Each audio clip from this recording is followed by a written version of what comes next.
Channel Baker here. Let's make some super delicious banana bread. And what makes this banana bread different than probably you've had in any other banana bread is that this one is made with buttermilk. And the buttermilk actually breaks it down and makes it more fluffier, softer, and just honestly, simply delicious. So let's do this. In a stand mixer, you gotta use sugar and butter. I'm making a larger batch, so I will put the real recipe for you linked below. Paddle attachment.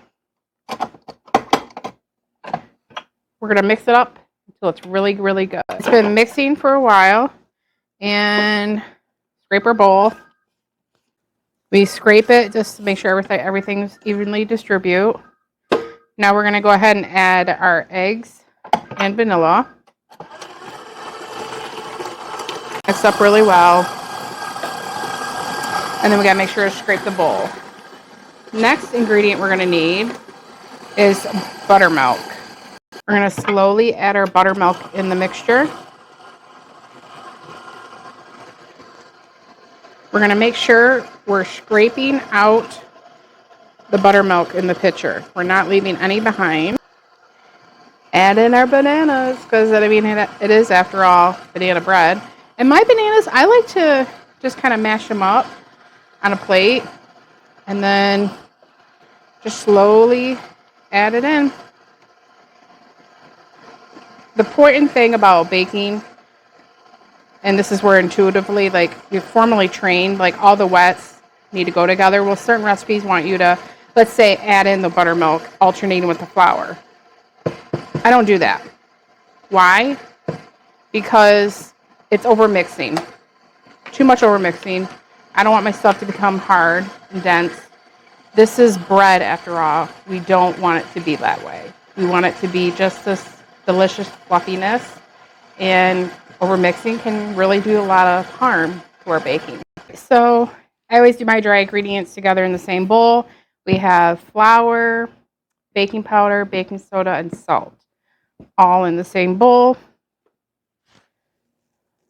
I like to pour it all in. Again, I don't like to overmix, so I just do it until it's incorporated. Flour together, low speed, until you see no flour clumps. And then what you're going to do is you're going to get your prepared pan that you want to bake it in. Spray it with nonstick baking spray. And I use parchment, and then I spray it. You can do parchment as well, or you can just spray your pan, whatever you prefer. But I prefer parchment. It just makes the process a lot easier.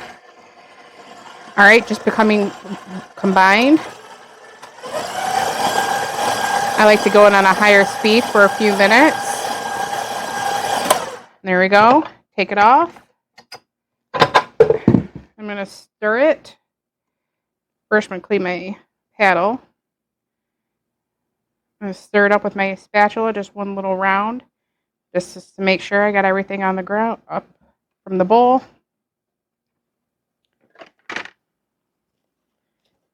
And you're going to put this in an oven at 350, and you're going to bake it until it's golden brown on top. Now, you could add walnuts or chocolate chips. I like chocolate chips. Or you can do classic. So let's put it in our prepared pan and start baking. I have a 2-ounce scoop. I'm baking in these mini loaf disposable pans. You could bake it in a sheet tray, a 9x13 pan. Yeah, so let's just, and you want to fill it, if you're doing like a loaf pan, you're going to want to fill it halfway because it pops up more than you think. And portion it out. We're going to bake again at 350 until golden brown. I would say at least a half hour. Every ovens are different, so I really need you to count on you to know your oven, to know what correct temperature you should be baking it at.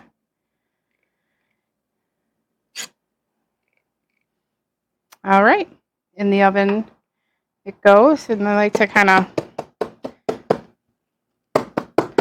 even it out, beat out any air pockets.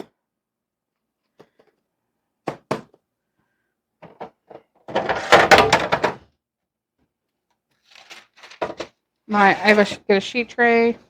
I like to bake on a sheet tray just in case anything happens, spills over, whichever. All right, in the oven it goes. You'll see when it comes out. Okay, the banana bread is out of the oven. And this is what you're looking for. Little ripples on the sides. Golden browns in the corner. And it's all done. Hope you guys enjoy this recipe.